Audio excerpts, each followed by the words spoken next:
everyone, and welcome to the beginning of Season 5 of the TBU. I, Chaos in the Sky, have returned to give you power rankings, and of course I am joined by the ever-punful and great constant of the TBU, Mr. Shroom Raver. How's it going, Shroom? It's going very well indeed, thanks, Chaos. Hello, everyone. Shroom Raver here, happy and excited to be back for yet another season of the Battle Union.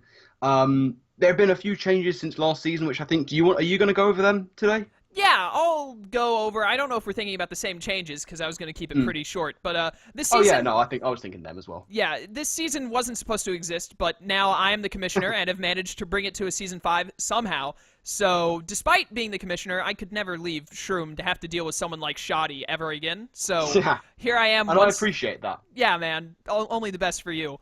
But, so I'm still going to do power rankings this season, hopefully without any issues. But we'll see how it goes. We have 12 competitors this season rather than 16, as I'm sure you could probably tell from the layout, depending on however I've edited it. But, yeah, we're just going to keep doing power rankings as we always have. We're going to rank them, just the 12 of them, which is how it used to be in TBU, if I'm not mistaken. Wasn't it season... We moved up to 16 players in Season 3 or Season 4? Yeah, I think so. I think it was Season 3. It was so. I know that at least Season 1 was only 12 people. I think Season 2 was as well. But anyways... we're back to 12 now. Went for a bit of a smaller season as we had the sort of transition of power between myself and Frito, but we're going to keep doing the best we can regardless. Yes, absolutely. Now, as ever, let's say we are going to get into those power rankings very shortly. As ever, we do say this every single time. These are just our opinions. And as far as this week's go, it is just based off the draft itself. So, you know, obviously, there are going to be agreements and disagreements.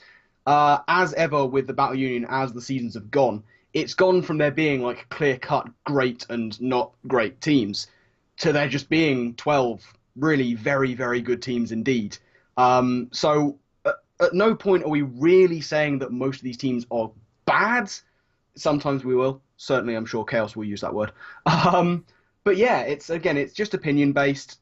It's difficult to rank them because they are very, very closely matched. But we're going to give it our best shot, aren't we?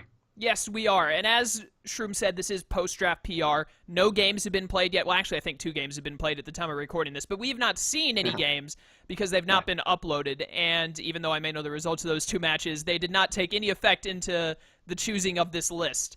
But this is, hopefully, if all goes according to plan, this is going up Monday, the 17th of July, unless something goes horribly wrong, which it can. And that means that the new upload date for the season is Tuesday, as in tomorrow. So if you're watching this, you better be ready for some matches coming up the very next day. It's going to be really good. I hope you enjoy them. Oh, yes. Very much so. So with all that said and done, let's dive right in and start off the power rankings for Season 5 of the Battle Union. At number 12 on the list, we do have Cloud and the Jersey Weaviles. This team, I think our main problem with this team was a little bit of worry about its bulk or lack thereof. Now, he does have some bulk, it's got to be said. Like, Celesteela was his first round pick. That is, like, just the consummate bulky thing that has been brought in. Gen 7 bulk.jpg. Yeah, that's absolutely it. But we worry, like, once that goes down, and if it ever, sometimes... to be fair, if it ever goes down. If it ever goes down, but, like, if he wants to bring it in an offensive role, like, not just that defensive Celesteela that we've come to know and hate, once it goes down, it's like, what has he got left? Donphan? Yeah, on the physical side. Celebi? Really weak to one of the most commonly spammed moves in the game. Wigglytuff? Stunfisk? It all gets a little bit dodgy. There are some things there that can take hits, but there is nothing really there that particularly wants to take loads and loads and loads and loads. I mean, yeah, okay, Wigglytuff.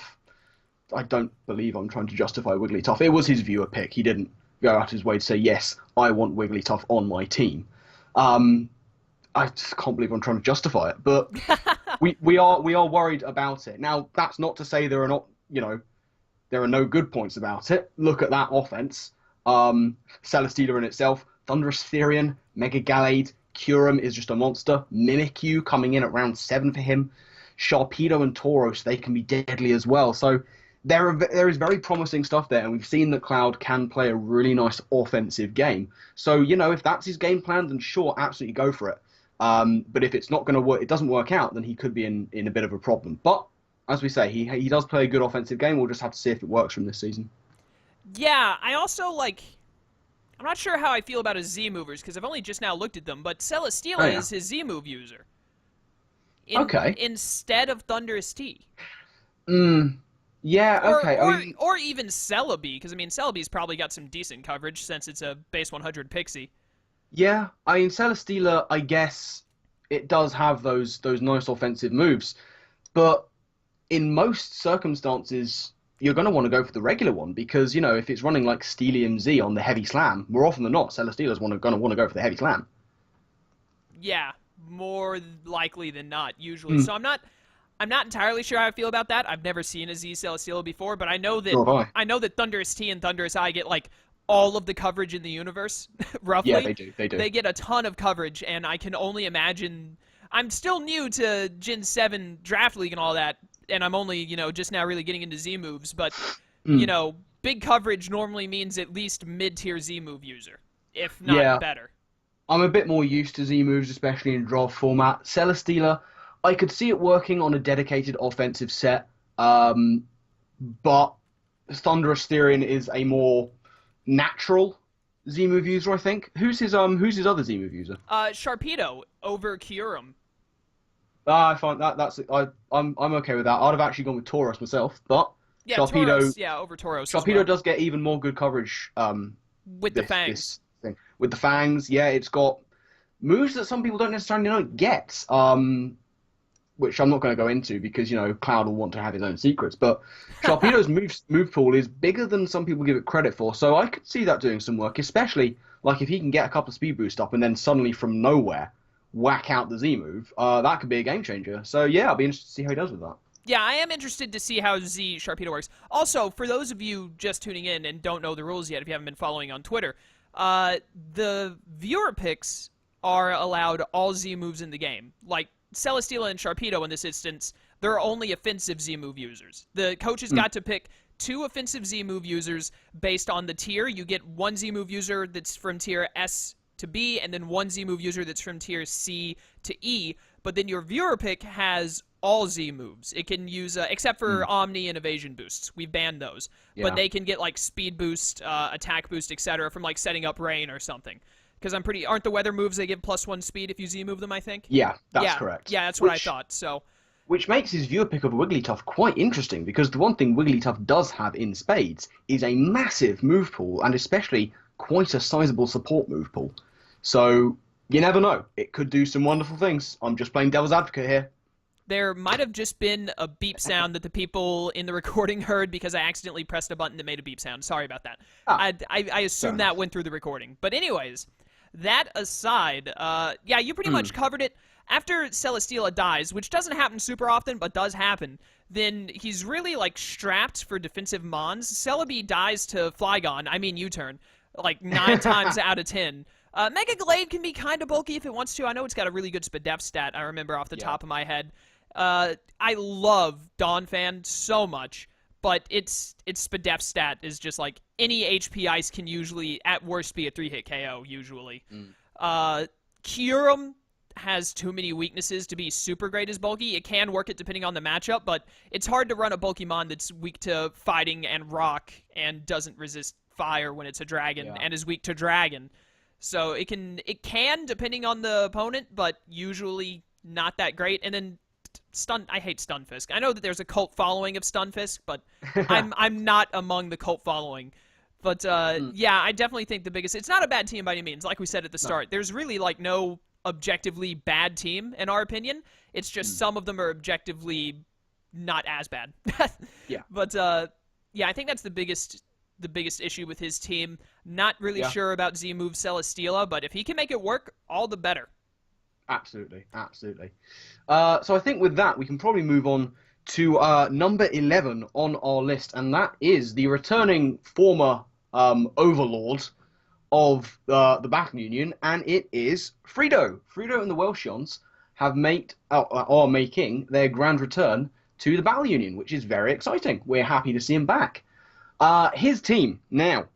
The Welshons, I think Chaos and I agreed, is just kind of like, it's basically just the consummate example of bulky offense and Excelgor. Yeah, pretty much. All of his Pokemon are Pokemon that deal damage fairly well, if not amazingly, in like Mega Gardevoir's case, but then just like take a lot of, or they take a hit or two and do a lot of damage, and that's it. Yeah. None of them are particularly super speedy. Cobalion is highest at 108, except for Excelgor, which is like stupid fast.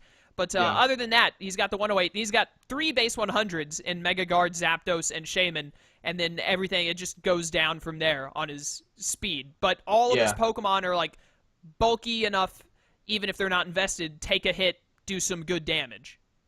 Yeah, absolutely. And I think we were a little bit worried about his sort of standout wall breakers. But he has a few, like, he's got Mega Gardevoir and Emboar. As to the others, like, Zapdos, not traditionally. Bouffalante, no one knows, because I don't think anyone's ever used a Bouffalante, ever, in life. Not that I can remember. He's got basically, like, Arcanine can, but it almost always wants to be bulky over offensive. Cobalion, the same way. Cobalion not even that powerful. Base 90 attack, I think. Is it really that low? I didn't think it was that low. I thought it was like base 100 or something. I know it like can rock polish, and then it's got a close combat. Close combat is where a lot of its power comes from, because base 120 attack on that. Yeah. Even with 90 attack, a base 120 move is going to do a good bit. But he's got Gardevoir, which obviously like is one of the greatest special wall destroyers of all time, or special attackers of all time. Like, it just, Hyper Voice can tear through teams. Absolutely. Yeah. And then it has Psyshock if something too specially defensive shows up. But then he's got Emboar, like you said, which is actually, I've just realized, is his Z-move user. But ooh, I like that. Yeah, after you get past those two, really, like, in terms of breaking down walls, you have apparently Z-move Shaman and Seed Flare Spadef drops. Yeah. Yeah, that's pretty much it. Z-move Shaman, yeah, I can get behind that. Zapdos is a good Z-move user. Shaman, arguably as good. Their coverage is fantastic. So, and on the base 100s, giving that a Z-move could help. So yeah, I'm perfectly happy to see those are the Z-move users. There don't seem to be too many other immediate options for Z-move users. So yeah, that seems all fair to me. Yeah, Z-move users are typically like, fast, good coverage mons, and as we've gone over, Frito just has a bunch of slow, or relatively slow, bulky attackers. Well, I think medium is fair, because a lot of them fall within base 100 to base 80-ish, something like that. Yeah. There's nothing stand out fast except for the Excelgor, I think, is the main thing. Yeah, everything. And then there's nothing that you look at it and go, that's just too slow. Maybe the Jellicent. Yeah, I don't know what Jellicent's space speed is. I just know it's slow, fairly. It's probably like 50 or 60. It's going to be around there, yeah. I've, after recently coming back to 60, there you go. After recently coming back to League format, speed tiering is one of the things that I've tried to learn the most, and it seems like you always want to have, like, as spread out as possible on both really slow and really fast. So I'm not a huge fan of being so compressed into one area, because it means that it makes it easier for people to know what to worry about. Yeah, they're like they only need to worry about outspeeding base 100 and then Cobalion, because Excelgor is probably not going to be able to do anything to them anyways. Like, unless you are, but he's taken it. So yeah, exactly. He took it so that it couldn't destroy him. But see, that's my problem. But I'm also bad at the game and still new to Gen 7. So I mean, I don't think it's anything that's going to cripple him horribly. I just don't think it's the best decision. Yeah. And I mean, when it comes down to it, both you and I, as we were discussing, we're big fans of bulky offense. It's what we like to do. And this is a bulky offense team. If it's played in that exact way, like, it's gonna do well, because it's just got so much of it. It just does it so well. It's got, we've talked about it already. Just this ridiculous examples of bulky offense. I think if he plays like that, it'll do well. I just really think, as far as Frito is concerned with this team, I just don't think he wants to get too gimmicky with it. I think just play it on face value, and it'll do well for him. Yeah, he'll have to be... I know Frito, he likes to be a bit gimmicky sometimes, I think, but we'll have to see how that plays out. I think he'll have to be, like, fairly standard, not as in like, Smogon standard, but fairly Yeah. standard in the roles that his Pokemon fall into. Yeah, absolutely. And a lot of them can do a fair amount of them. They can do sort of two or three. So he'll have enough versatility in just the roles that they do normally. Yes. Yeah, so I think that'll serve him fairly well. I don't think he needs to get too weird with his teams, and he'll do fine. Yeah, I agree. We're actually going a little too slow, so we're going to have to pick it up a bit here. So let's move on to 10th. This is 10th? Yes, 10th. Yep. 10th place, which is my boy RTK, newcomer to the TBU, and the Portland Timbers, taking 10th place.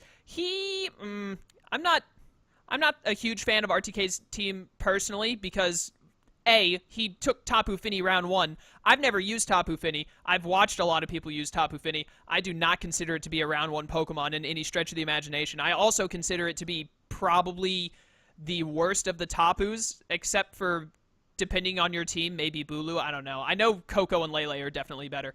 But Tapu Fini is probably my least favorite Tapu at the moment, closely with Bulu. But I don't think Tapu Fini is a round 1 pick at all. It's one of the very sort of heavily discussed things in the Gen 7 meta of draft format is actually Fini's role and where it stands. I could definitely still sort of finding its feet, really, or flippers, I suppose. I'd find it really weird if Tapu Fini lasted to like round 4, but like early round 3 and above, I think is where it probably belongs. Probably round 2 pick, depending on what other mons have been picked at that point. Yeah. I just don't see it as a round 1 mon, but I also picked Milotic round 1 once upon a life, so Yeah. I probably have no place to talk. But anyways, he's got Tapu Fini, Zygarde 50%, which I hear is now like one of the greatest Pokemon of all time since Thousand Arrows is finally released. He has Umbreon, which is a Pokemon that I hate for numerous reasons, specifically in competitive. It's pretty much the definition of, momentum stopper for both teams, and I hate the way it makes matches work in that way. He's got Darmanitan, Z Metagross, which I'm kind of interested in. He didn't have great Z-Mon choices for his higher tiers, but Metagross I'm interested to see. He has Z Aerodactyl, which I've been told is amazing. Electivire is like probably my least favorite electric type other than Raichu, so I don't like that. He has Mienshao, which I'm terrified of. Silvally, which is, I've seen Silvally has been kind of middling so far, mainly because of its stats, but between all of its type options and Parting Shot, it can be useful, so it's like, I've mostly seen people with kind of like, it's an alright mon, it's not a great mon, is mostly what I've seen. And then we get to his last 2 picks, which he also got viewer pick Hypno, which is amazing. But he picked up Venusaur, normal Venusaur. He has no Sunsetter that I'm aware of, except for like manual Sunny Day. And then Articuno. I don't know why. Yeah, it just seems to be a bit of a weird setup. It kind of looks like, because Tapu Fini, as we've discussed, where it should be sort of picked, it's a great pick depending on your team. Like, if it fits the team, if it fits the core, then it can be fantastic. I kind of wonder if he's looked at Fini and looked at Umbreon and seen these 2 ridiculously bulky things that can pretty much wall out stuff, and sort of thought you can build around them. They can be a backbone to lean on.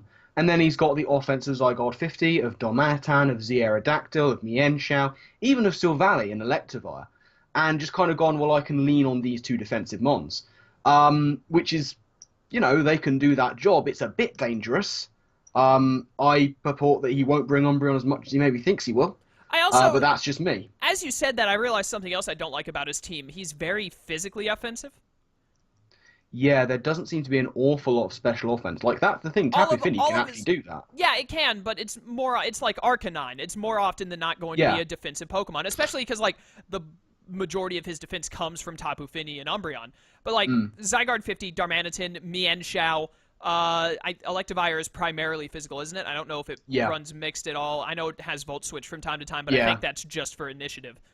Pretty much. Metagross, primarily physical, I'm pretty sure as well. Aerodactyl is definitely physical. And then even Umbreon is, I think Umbreon can go either way just because it's only focused on defenses. Silvally, I think, is maybe special, or I think it's... Silvally goes, well, a couple of ways. It's got massive special move pool coverage, but it doesn't really excel in any one of those ways. It runs a very effective Swords Dance set. It's mainly there to sort of mess around, With parting gain shot. initiative where it can, yeah, and sort of pick things off.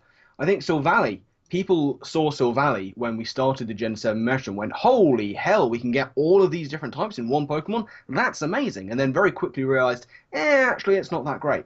Base 95s across the board are fine. It's no base 100 across the board, and it doesn't really stand out in any one role. Like, for example, a powerful wall-breaking V-creating Victini stands out, or, a consistent special defense dropping Shaman stands out, or Manaphy in setup role. Sylvally doesn't really do anything spectacularly. And, we've seen it used previously by people who want an unexpected defensive answer. They're weak to one specific thing. I think it was Alex, actually, who had it previously in PPL, and he was really weak to one specific thing that got walled out by Sylvally Grass. So he brought it like that. Whether it's going to excel in an offensive role, I don't know, especially as you're saying, he does lack something on the special offensive side. Like, you're looking at the Articuno and the Venusaur. Yeah. I feel like if that's why he got them, he probably could have done better. Yeah, it's definitely... I didn't realize that until we started this recording, but he's definitely suffering on the special attacking side, which can be a big issue when you run into Pokemon that are bulky on both sides. Like, I'm just thought of this off the top of my head because we were talking about it on another person's team who I think we're getting to relatively soon. Cafagrigus can just run, is already a really bulky Mon. Against a team like RTK's, it knows that it can primarily just go full Fizz Def and be okay. Yeah, absolutely.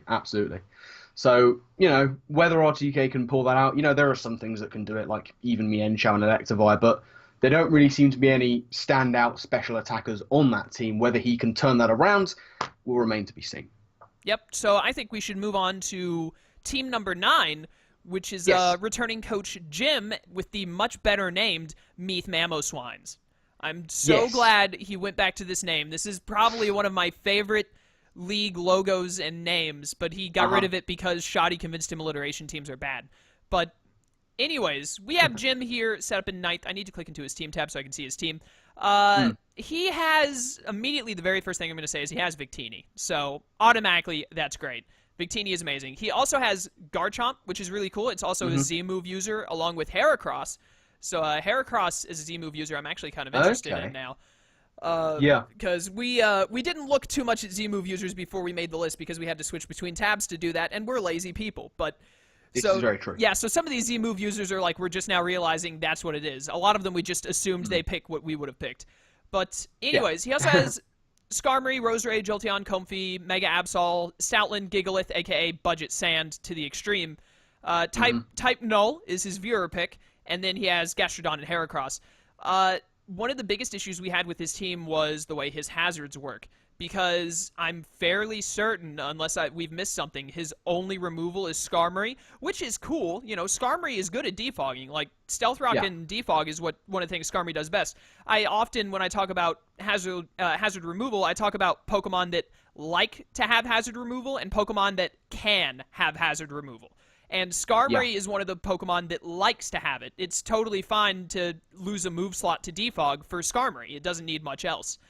But he's got Garchomp and Skarmory for setting up rocks and spikes. And then he's got, Garchomp does rocks, Skarmory does rocks and spikes. And then Roserade has toxic spikes and I believe regular spikes as well. He has really good setting up options for hazard stacking against his opponent, which can really help get stuff into range to...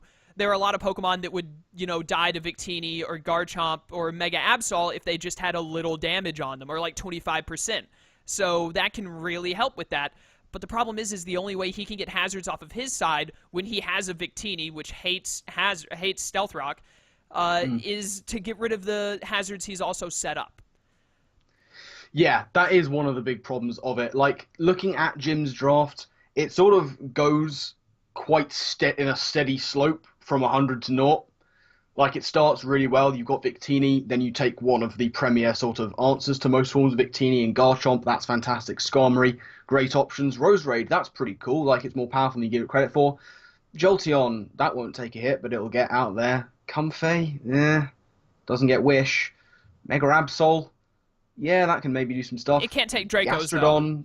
Gastrodon isn't Seismitoad. And then budget sand.jpg. it's literally, we were talking about this before. It literally is like sand setters. You go T-Tar or Hippowdon. If one of them gets sniped, you go the other one. But then like. If that goes wrong, what are you left with? Got to take Gigalith. Excadrill was actually not drafted because our S tier is a little messed up at the moment because of not having 16 coaches. So Excadrill wasn't taken for extenuating reasons that I won't get into in this video. But, you know, Stoutland is, like, I think the only other option other than Mega Garchomp for taking advantage of sand early. So he literally got the budgetest of budget sand. And I don't, like, that's 2 slots you have to take up for 2 budget Sandmons to make it worth. Yeah, I mean, ironically enough, he's gone with Heracross as his Z-move user from that sort of the lower tiers. I'd have gone Stoutland.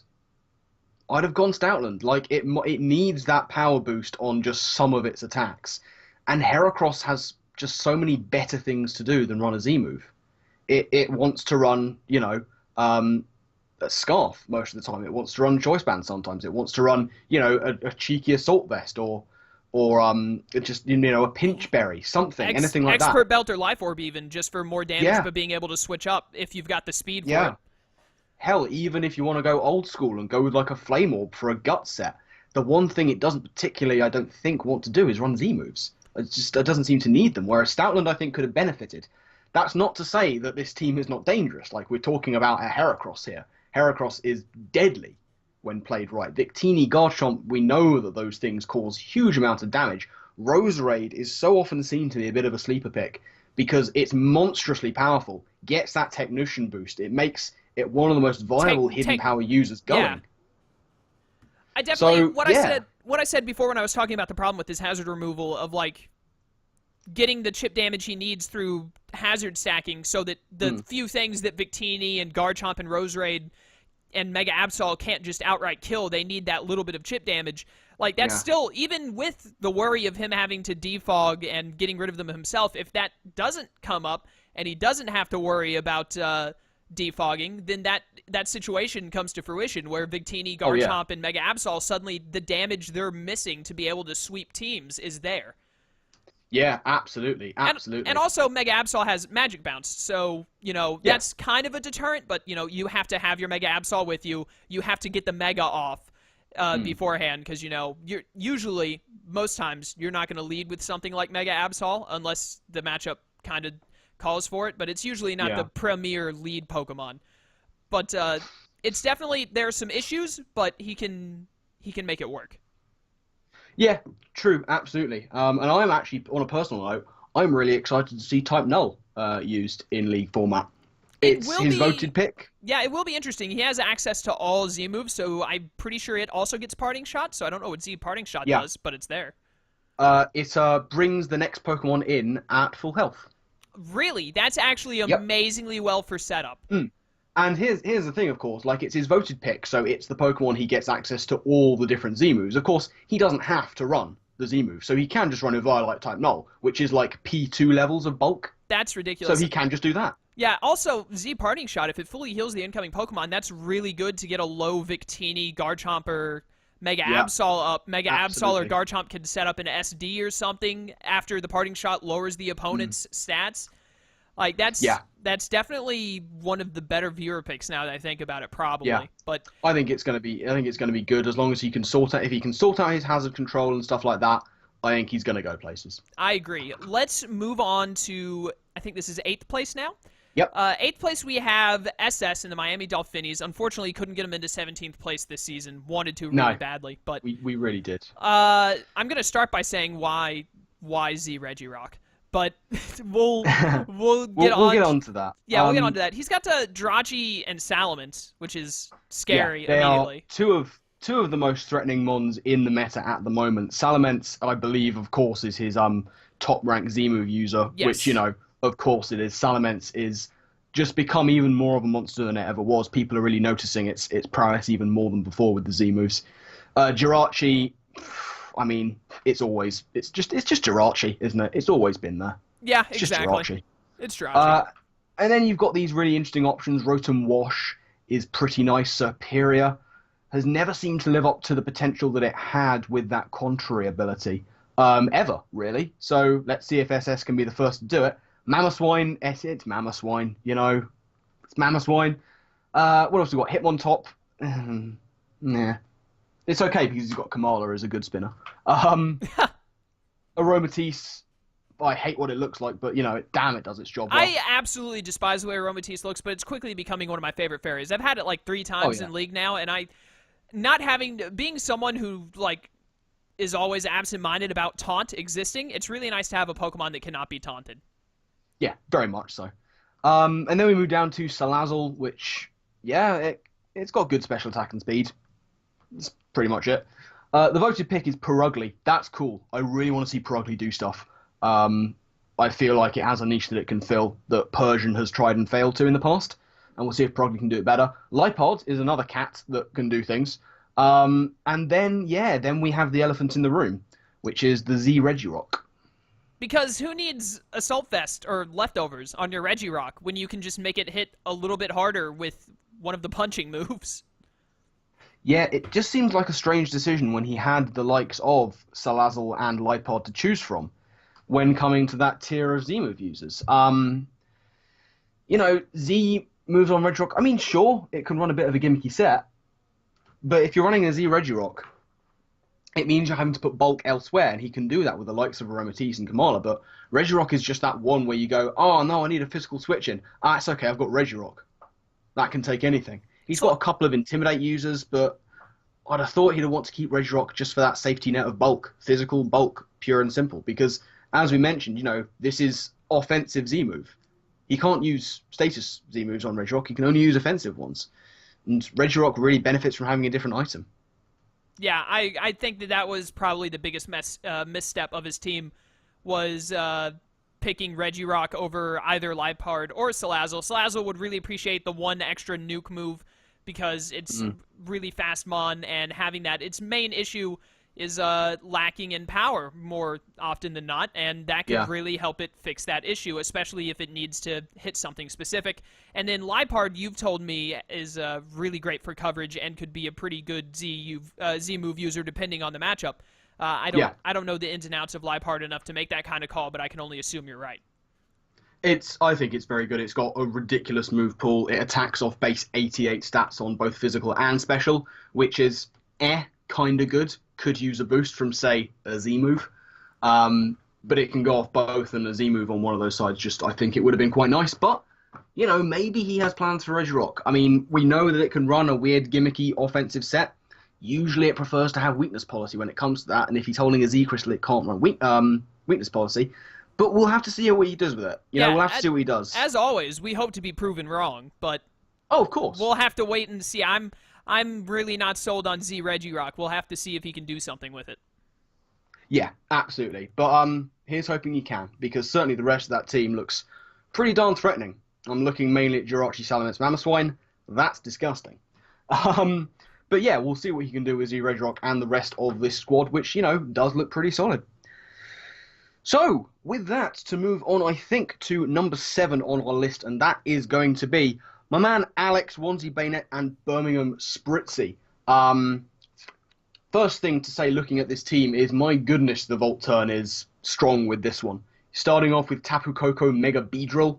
That is some potent, fast initiative gaining. Can you say chip damage? Or all of the chip damage for the likes of Hydreigon to come in later. Or, that Talonflame, he's got Diggersby. He's got a really nice setup to get chip damage here and there. He's got these fantastic hazard setters in the form of Forretress and Chestnut. Then he can just kind of bring in a nuke like Diggersby, Talonflame, Hydreigon, stuff like that. So why isn't he higher up? He has a Steelix. He has a Steelix, but Steelix can be good, I suppose. He's also got a Ditto, which is pretty cool. We've never really seen Ditto amount to consistently positive results. I think Ditto is always it's a Pokemon that's always niche and also somewhat depends on your opponent's skill level. Yeah. He's also, of course, got the Z Talonflame, I believe you told me, which is good because that just means Supersonic Sky Strike, then Brave Bird, as opposed to, just Brave Bird. Yeah, for those of you who may be a little out of it, Talonflame got super nerfed. Gale Wings only works when you're at full health, and, you use Gale Wings to Brave Bird, which then does recoil damage. So Talonflame essentially, usually, unless it somehow gets a chance to roost without dying, only gets one use of priority Brave Bird a match, typically. And if Stealth Rocks are up, it never gets that chance at all. But with Supersonic Sky Strike as your Z move, you get a slightly stronger Brave Bird, which nullifies the recoil damage, so that you can then shoot off a normal Brave Bird immediately after. Yeah, very much so. And he's got this very nice bulk, as we mentioned. Fortress, let's ignore the fire-type hits because you've got a Slowbro to take those. Chestnut as well can be nice and bulky too. I know that Chaos does not have quite the same worries as me on this, but I have a big worry about Alex's speed tierings. Yes, you've got Tapu Koko, Mega Beedrill, Archeops, Talonflame. These things just outspeed all sorts of stuff. But then following that, you have to drop down from those guys at sort of the lowest at base 110 for Talonflame or something. You then drop down. Talonflame is like base 126. Sorry, Archeops is what I meant, not Talonflame. Ooh, Archeops. Yeah, Archeops is 110, I think. Yeah, you then drop down from 110 to 98 in the form of Hydreigon. That's a pretty big drop and doesn't take into account the base 100s that are coming in there. And then you drop down from that. The next fastest after his base 98 Hydreigon, I believe, is actually the Meganium at base 80. I remember looking up something that was like 88. I think Diggersby is like 86, 87 or something. Nah, Diggersby's slower than that. Is it? Or maybe it was like 78, actually. I'm going to very quickly look it up. Let's have a look. Diggersby again? Let's go on this journey together. Yeah. 78. 78. It was 78, not 88. My mistake. So he misses out on these 20 points of speed in a speed tier that has the likes of Mamoswine in there. It has all these very potent threats. And what it just means is that a team of, for example, Fritos, the speed tiers around that, they don't even have to invest all that much in speed because they're not going to try and outspeed the Tapu Koko, the Mega Beedrill, the Talonflame, because they just can't do it. So they're just going to outspeed the next fastest thing, which might be the Hydreigon, it might be the Diggersby, which means they can put stuff into HP and they can live the hits. I worry about it. I understand your worry, but here's my counter argument to this, because I don't have, I don't think that that's completely off base and you're just 100% wrong. I definitely think that is a worry that exists. I just don't think it's as big of a deal as you do. Because you named 4 of his 12 Mons, 3 of them being Pokemon that are going to be used probably almost every match in Tapu Koko, Mega Beedrill, and Talonflame. He's not gonna have to worry about being outsped because half of his team every week is probably going to be those super fast ones that always outspeed.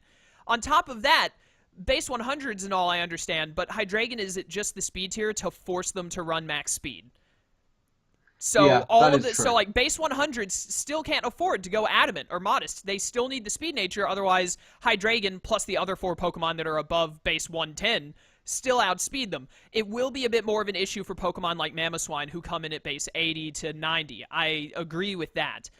But I feel like he can work around it between the defensiveness of Fortress, Slowbro, Chestnut, plus the fact that Tapu Koko, Mega Beedrill, and then will always outspeed. And those are all Pokemon that are fast enough to where they probably don't need speed nature either, so they're going to be hitting really hard on their own. Yeah, I mean, you make a good point. It's something I think I worry about a bit more. But yeah, that's very fair. It'll be interesting to see how he uses it because the only way we'll know is as we see the season unfold. It might be you might be right and it's even more of a worry than I think it is, or I might be right and it's a worry, but it's a lesser worry. We'll just have to wait and see. Absolutely. And at the end of the day, I mean, like you say, is there a faster Volt Turn core? I don't think so. I doubt it very seriously. Don't think so. Not if there is. Yeah. If there is, it's one that doesn't hit as hard as that one does. Yeah, very much so.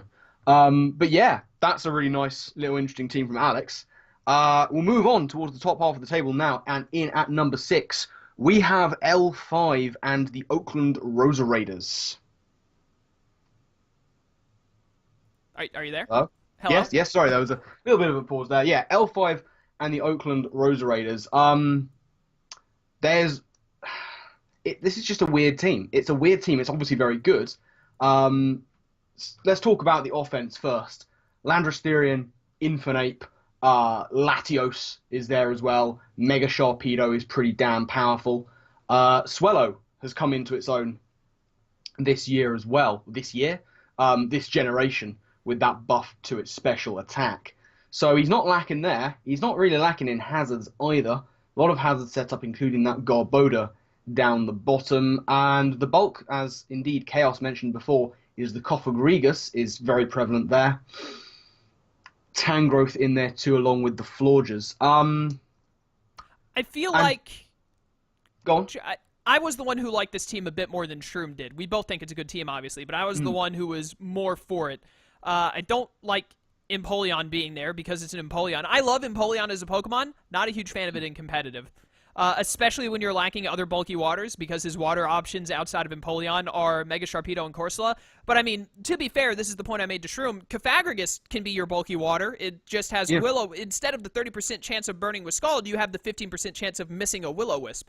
So it's pretty much the same thing when you think about it, giving Cofagrigus his stats. But it's just... The biggest thing for me is he has Landorus Therian as a Z-move user, especially, because why else have a Landorus Therian? Infernape, one of the best... often seen by a lot of different people who are better at the game than I am, often seen as potentially one of the best mixed attackers in the format. Latios, which just, you never want to have to go up against a Latios. Three just high-tier, very strong attackers on multiple different sides of physical and special. Then he also has Mega Sharpedo, which can be deadly depending. Tangrowth, like, huge defensive wall, has Regenerator. Florges, great special wall, can Wish Pass effectively, etc. Garboda for setting up hazards, along with Cofagrigus, also gets T-Spikes, I believe.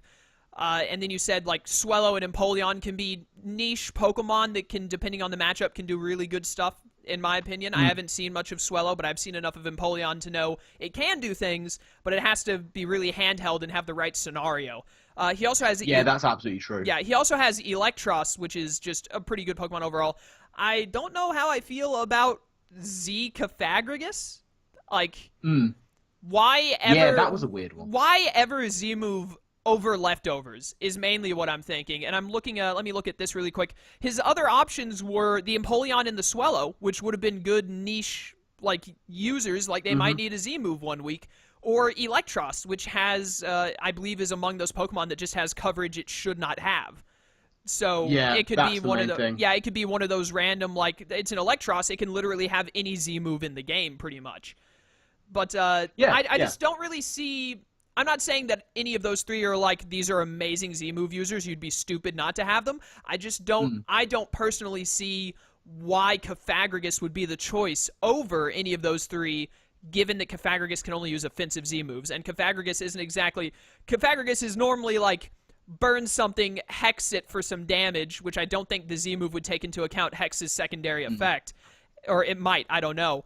And then Pain Split to keep your health up. So I don't really see what Cofagrigus is gonna... I don't even know how good Cofagrigus' coverage is for different types of Z-moves, but I imagine it is not that amazing. I mean, Cofagrigus has, like, some coverage. I think, for example, it probably gets, like, Energy Ball, I think it gets, and, like, a couple of nominal others. Like, I could see Z Cofagrigus in a very, very niche environment where it was, for example, a Nasty Room Cofagrigus. That, you know, just to get an extra little bit of burst of damage onto one thing that could take a hit at +2. It gets... But like you say, Cofagrigus much prefers to be running a very bulky set. I would put it on Electros myself. None of his lower tier mons scream Z-move. Swellow... I think we look at Swellow and we say, yeah, Swellow could have had a Z-move because it's really powerful now, but it's really only powerful with a boosting item on top of it. I think. Like, people are running specs a lot. Yeah, I'm looking at Cofagrigus right now. It's only got base 50 attack, so I'm not even going to look at its physical coverage, to be honest, because I don't think a Z-move is going to help that any. I don't know how Z Dream Eater works. I assume you just get the base 100 added on to the Psychic Z-move. Yeah. So he's got Dark, Psychic, Ghost, Grass, and Energy Ball, like you said, and then he's got, like, Shockwave, and that's it, I think. Okay, so there's a little bit of potential there for a surprise set. There are 4 types, or 4 or 5 types, and 3 of them are Dark, Ghost, and Psychic, all of which hit very similar things. Well, not Psychic so much. Ghost and Dark hit pretty similar things. Psychic hits some different stuff, but you know what I mean. Yeah, I think this is just he's gonna have a bit of, like, SS syndrome here. We'll have to see much with, like, SS with his Regirock, we'll just have to go and wait and see if he has a plan for it. We have to assume he's picked it for a reason. And if we can't see it, then maybe his opponents can't see it. So that will play into his hands. He's got a very nice offensive core. His defense looks pretty solid. I think if anyone's going to suffer from a case of the other teams are just slightly better, yours isn't bad, it's going to be L5 right about now. I agree, but we got 5 more people to go through, and we got like 15 minutes, so we need to get moving. We can do this. Yeah. Next we have you go ahead. All right. Next up, we actually have last season's champion back to try and defend that. It's going to be Paulie Mac, and the West Coast Wingulls. Now, this team could be very, very, very good indeed. It could be incredible. Look at sort of his offensive stuff. Mew, it's a Mew. We know. It's also Z Mew with Muninium. Yeah, that's a big, big draw. Mew could be absolutely devastating, especially as an offensive one. Zygarde 10% is really starting to come into its own. Faster than the 50%, not as bulky, but maybe Paul won't need that. You've got the likes of Mega Blastoise, who, it's a sleeper threat offensively. You're going to bring it defensive quite a lot, but hell, Mega Blastoise hits super hard, I got to tell you. Galvantula can as well. God of War isn't bad. Blaziken, I love offensive Blaziken. It's also it's Z offensive Blaziken. That's his Z move user. Great choice, I have to say. Even with the likes of God of War in there, and maybe Galvantula. Probably not Galvantula, but even over God of War and maybe Golurk, I think that's a great choice. Now, the thing about Paulie's team is we're looking really very hard at that 6th round pick, Galvantula. This is a team that is not lightning quick, other than the Zygarde, really. It's not lightning quick. If he can use webs, and we say this a lot because webs is just one of those things that historically and traditionally has not worked consistently well in League format. If he can use it well, this is a team that can really go to new heights and take advantage of it. Like Mew with webs on the side, Blaziken with webs on the other side, Tyranitar, Bravery, Golurk, even Vivian. Certainly Mega Blastoise. Mega Blastoise too. He's got all of these potentials, and he supplements it with hazard support from the likes of Ferrothorn, one of the great stackers. And I actually really like how he can put off removal.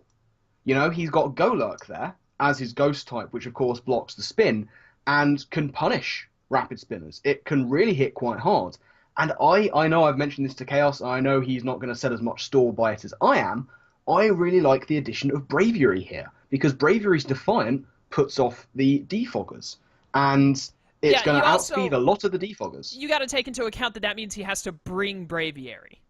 Braviary's not bad. It's very powerful. I absolutely do not think Braviary is bad. It's not as good as Rufflet, but it's not bad.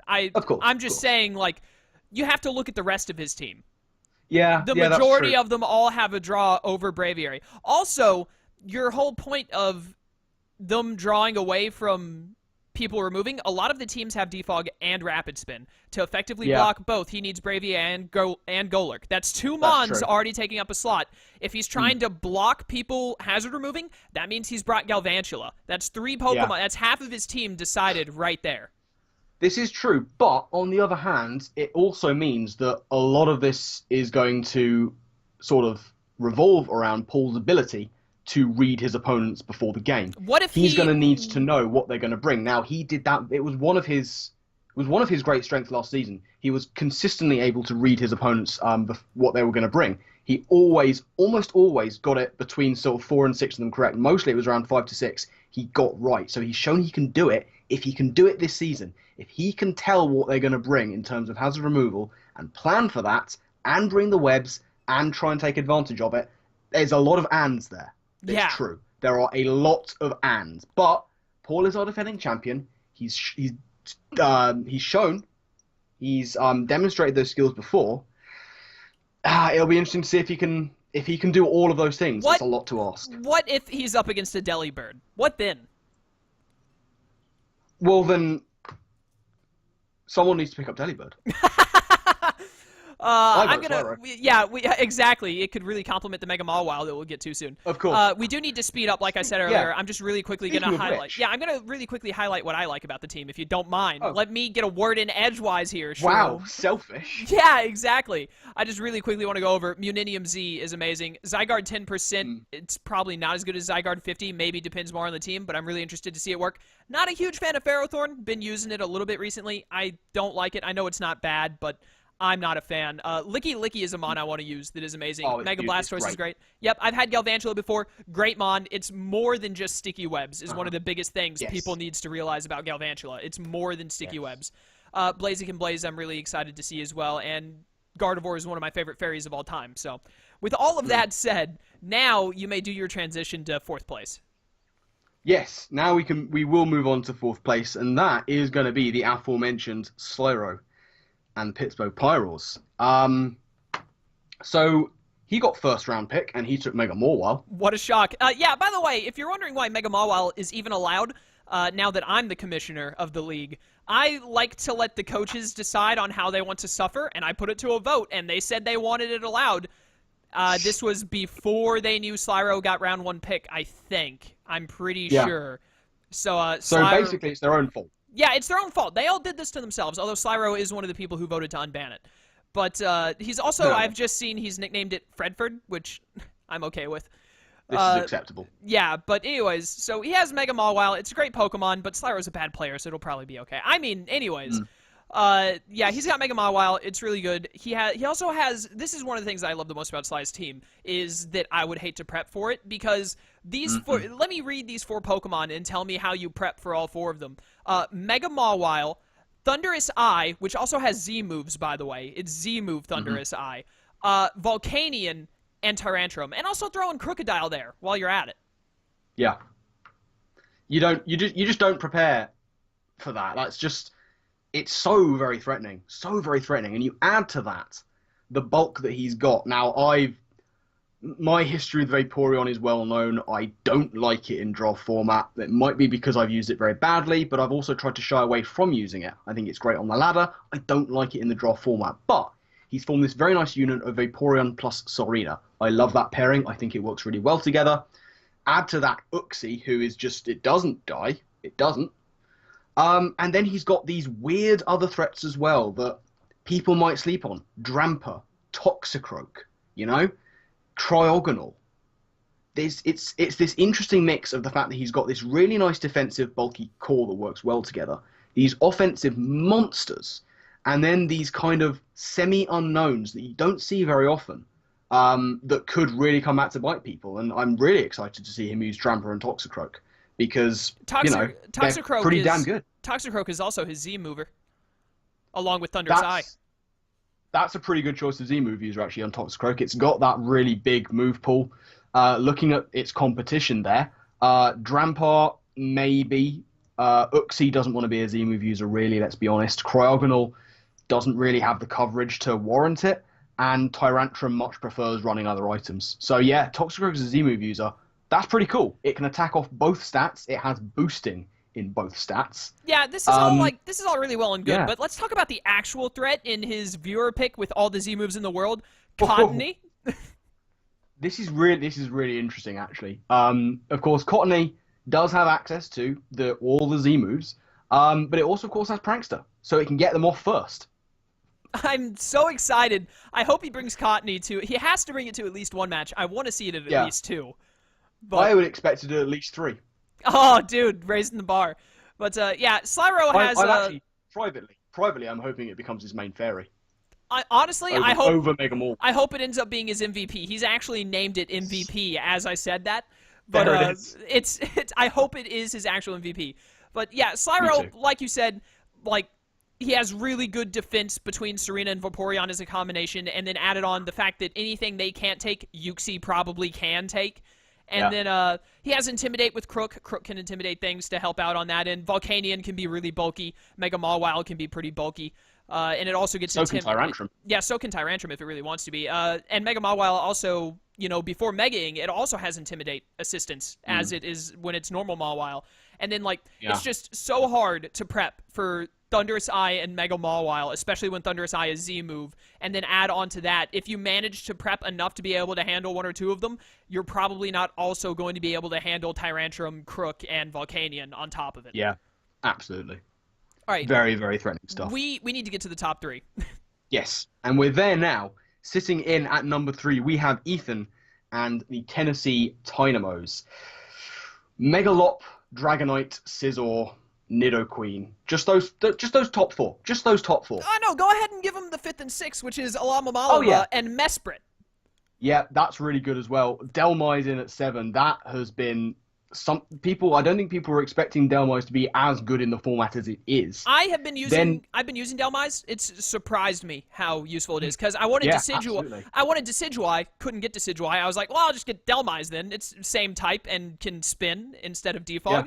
And honestly, one of the best decisions of my life. It's not exactly a good replacement for Decidueye, but it's a good mon on its own. Yeah, absolutely. Then you've got Sneasel, Electabuzz. We'll come back to one of those. Swanna is the voted pick. That'll be interesting to see how he uses that. Then Entei and Granbull coming in at the end. Respectively, some massive threats. Respectively named Hot Doggo and Mean Doggo. Of course, as it should be. Let's focus on that physical offense. Megalop, Dragonite, Scizor, Entei. Ooh. Sneasel, even. Throw in Sneasel. The Sneasel is a really good low-tier ice pick. Yeah, like it's one of the Pokemon that would fall into, like, you know, we were talking about budget sand earlier, and we're going to talk about another budget that you and I disagree on here in a second. Yeah, but absolutely. Sneasel is one of the Pokemon that would fall into, like, budget ice, but I think it's, like, one of the best budget picks in the world. Like, it's a budget that you don't mind having. Obviously, if you're taking a budget, you probably don't mind having it, but it's a budget mon that's, like, it's the king of budget mons, or at least up there, in my opinion. Absolutely. Also, by the way, Z Dragonite, as we expected, and Z Mesprit for his lower tier. That's a great call. Yes. Mesprit's move pool is ridiculous. And it's got the stats to help it work too. Yeah. Base 105 in both offenses, and base 80 speed is not bad. Or 85, one of the two. Yeah, I think it's 80. I think it's 80 HP, 80 speed, 105 everything else, maybe. Yeah, something it's great stat distribution. Yeah, it's really good, especially for a Z move user. Yeah, it's great stat distribution. Mesprit being a legendary and a pure psychic type, as usual, has very good coverage. It's got plenty of different moves to go off of. Like, I can think off the top of my head, I'm pretty sure it gets Energy Ball and Thunderbolt. At least it might get Flamethrower or Fire Blast, one or the other. I know it gets Ice Beam. Psychic moves, obviously. It's got the coverage to make it work. So if he doesn't need Dragonite that week to have Z fly, Mesprit is a really good backup choice. Absolutely. I mean, you've got Z Swanna. Yeah, Z Swanna with I don't know what Swanna gets that would be useful for having all Z moves. Oh, I know. Rain Dance. Yeah, Rain Dance and Hurricane. Ooh, that's actually, I can't wait for the week he has to bring that. Oh yes. We're gonna have to have an argument about something, but I want to save that for last. Yep. He actually has 3 budgets on his team, I just realized. In my opinion, he does. Budget Fairy in Granbull, which I think we can both agree on pretty well. Budget Sneasel, we also agree on. Budget Ice, but it's like one of the best budget mons. Entei is a great fire type. Dragonite with Z moves, much like Salamence, it's become even more amazing through it. It was already a good Pokemon, now it's just ridiculous. Mega Lopunny is one of the best Megas. It's like really hard to deal with a Lopunny. Scizor is a great Pokemon. I've used it. I'm not a mega fan of it, but I enjoy it, and I like its uses where they are. Nidoqueen is one of those Pokemon that everyone wants, but almost no one ever gets because someone else takes it before they can. It does what it does very well. Alomomola never dies. Mesprit, especially with Z moves, really good. Delmise is a great spinner. Anchor Shot and all that, it's really good. That goes through pretty much the entirety of the team. You can see why we put it so high, but then he has his, in my opinion, budget electric in one of my least favorite electric types of all time, Electabuzz. Do you want to go first? Yeah, Electabuzz is bad. It's got, like, 105 speed, and I know it's got some coverage going for it, but it just does not have the power, even with boosting items. I'm trying to remember what its attack. Yeah, it's base 95 special attack, base 83 attack. Like, and 105 speed. It doesn't have the speed necessary to make those low-standing base stats of attacking good enough, in my opinion. And I know it can have some pretty good bulk through Eviolite, but it just doesn't do enough damage. It just doesn't. Like, people tell me that about Heliolisk all the time. I love Heliolisk. It's one of my favorite electric types. And I understand, even on that end, Heliolisk also lacks in power a lot of the time, but not nearly as bad as Electabuzz does. And I'm looking over its coverage now. Its coverage isn't even super amazing. It's good, but it's not like... good. It's pretty good, but it's like he's got fighting, electric, looking just at the special side, if you don't force him into physical, he's got like psychic, electric, and bug. And I think that might be it for the special side, which is his higher stat. If you want good coverage on Electabuzz, you have to switch to physical for Dual Chop as his dragon move. And then he's got fighting, fire, and ice, I think. And yeah, fire, fighting, and ice. It's not amazingly good. It's decent enough, but it's just his stats are too low with not enough coverage. He doesn't have bad coverage, but it's not enough coverage with the low stats. I think he's the absolute budget of electrics, and I don't like him. But I know you think differently. Go ahead. Absolutely false. The absolute budget of electrics is Electrode. I don't count Electrode as a Pokemon at all. Electabuzz does have good bulk with the Eviolite. Base 85 special defense ain't half bad at all. Its base 105 speed is really good. It beats the base 100s. Anything that beats the base 100s is good. 95 special attack isn't fantastic, but it makes it fine as a revenge killer and a momentum gainer. It has enough coverage to make it worth it. And let's really take a look into the electric types. Let's really explore your theory of it being a budget. No. Listen, do not say Electrode or Raichu, because neither of them should be picked anyways. Okay, but we'll use that. Okay, so the electric types that go first, of course, it's nowhere near in the league of the ones that go first, the top tiers. No, you're looking at your Thunderuses. Yeah, we're like... Your Zapdoses. We should have ended this video a minute ago, so you're going to have to like speed this up and just go straight to the lower ones. But then who comes next? Jolteon? Yeah, okay. Heliolisk? Okay, fine. Who comes next? Once your top sort of 5 or 6 electric types are gone in a type that has a lot of types, you haven't said Magnezone, Magneton, or what's the other thing I'm thinking of right now that someone got that I can't remember off the top of my head? What was it? Xurkitree? Xurkitree. There's another one. That wasn't the one I was thinking of. I can't remember the one I was thinking Rotoms? of. The Rotoms exist. That's Okay. Rotom Mow, Rotom Heat, both better. Rotom Wash, well, if you don't have a bulky water. None of the Magneton or Magnezones went in this draft, so yeah. I think that really speaks answers for itself. Yeah, it's that these guys are idiots and would take. I think it's because because of the way the tiering is set. But Electabuzz is better than you think it is. It's better than you think it is. No, Electabuzz is bad. It's not going to do anything. Wrong. It's not going to do anything this season, really. You want to say that when Ethan is the coach? Oh. Yeah, that's what I thought.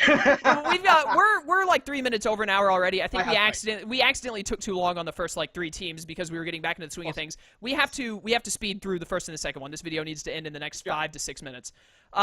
Second place, we have Kyle and the Harlem Gloomtrotters back to try and win the league again. He's been knocked out of it too many times. I think his team is really good. He got knocked out last season because of Sucker Punch Z-move Hitmontop because the Z-move rules were dumb. But Kyle, really quickly, he has Landorus Eye. I'm pretty sure it's Sandforce only. Otherwise, I don't know why it was allowed, and I should have double-checked that. He's got Landorus Eye. He has Sylveon because he couldn't get Mega Gardevoir, which he really wanted. Lucario, which is a Z-move user. Decidueye, which is like one of the greatest mods to come out of Gen 7, seems to be the consensus. Slowking, Heatran, Drapion, Seismitoad, Mega Aerodactyl. Viewer pick is Aurorus. Then he has Miltank, Great Mon for normal type. And then he has another budget electric in Raichu, which for some reason is his Z-move user. I mean, this team has so much balance. There is so much attacking threat. He has, in Lucario, one of the best setup sweepers around, I think we'd agree. It's also a great mix attack. It's like right up there with Infernape for best mix attacker. Like when people say mix attacker, I think Infernape and then, well, what if you can't get Infernape? I'd be like, I don't know, Lucario? Yeah. Yeah. Lucario is just one of those Pokemon, and I actually think Lucario, more so than Infernape on this front, is one of those where you don't know what it's doing till it's already doing it. Yeah, especially because by that time, it's killed half your team. Yeah, especially because it's a Z-move user. Yeah, that's such a good idea to have it as a Z-move. You pair that with Decidueye, who can pass some of those stats, and suddenly Lucario has opened up a slot on its move pool for another thing. So that's really nice. Slowking plus Miltank is disgusting. That's just really good. Drapion is nice. I like Drapion. I think it's very underrated. I had it very shortly once upon a time. It was okay while I had it. I didn't get to use it enough, and I was still too new to the game, but I'd like to try it again one day. Seismitoad is a Pokemon that I've grown to love. I got it thinking it would be a budget, like, Stealth Rocker water type for me because I needed it in a league, and after I had it, it came to almost every single game, and it almost always did its job, what it needed to do. Yeah, Seismitoad has absolutely grown on me. It is great, and I think in his viewer pick, Aurorus, along with maybe one or two others, probably the best viewer pick. Probably. I mean, it's got Z-Hail going for it, doesn't it? There is that. It can increase that speed. What's his lower tier Z-move user? Raichu. Okay. I don't know what his other options were, but I mean Raichu. Drapion. I just think Drapion has good coverage. Yeah, Drapion probably. His options were Raichu, Drapion, whatever. Seismitoad, never Seismitoad. Miltank and Slowking, or Decidueye, Decidueye could have been fun, but yeah, I think you've made the right decision. I don't know if I agree with that because I just don't like Raichu. No, I don't. I think Drapion. Yeah, Drapion. I would say Decidueye or Drapion probably. Me personally, I would have to look closer at Decidueye. I haven't used Decidueye, so I don't know how much it cares about other items. But I think it could occasionally benefit. And besides, his Z Lucario is going to be the most often one. It's going to be rare that he's like, well, this is the weekend Z Raichu. Yeah, absolutely correct. But this team is just, you just look at it and you just go, that's just really bloody good. Exactly.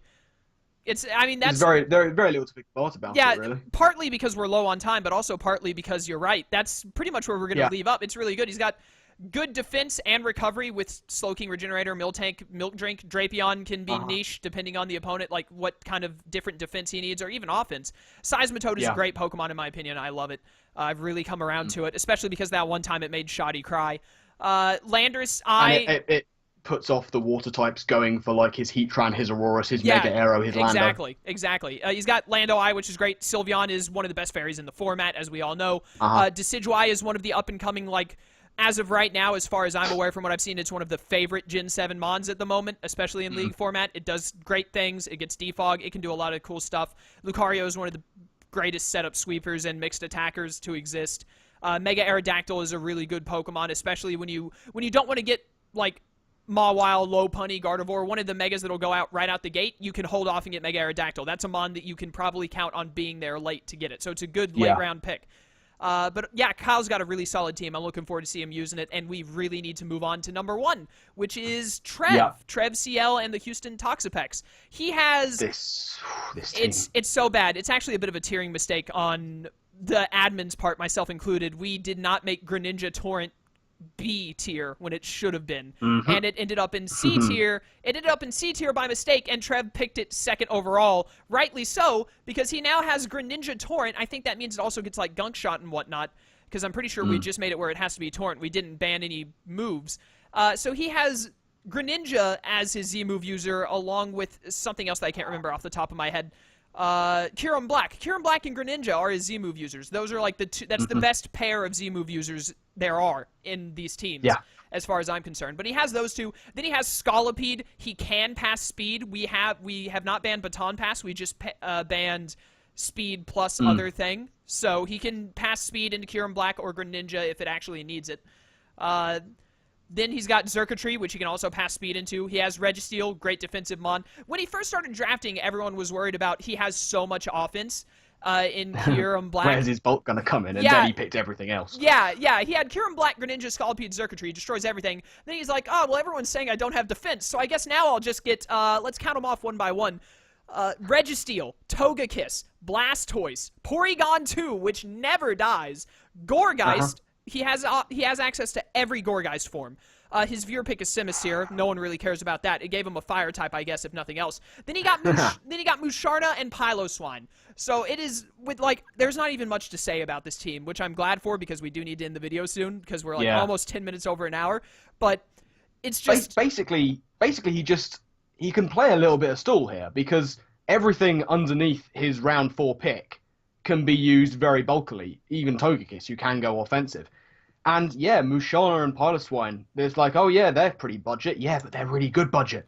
Yeah, those are like and Piloswine is like right after Sneasel for like it's budget Mamoswine more so than budget Ice. It's budget Mamoswine, but Mamoswine is such a good Pokemon that a budget Mamoswine is really good.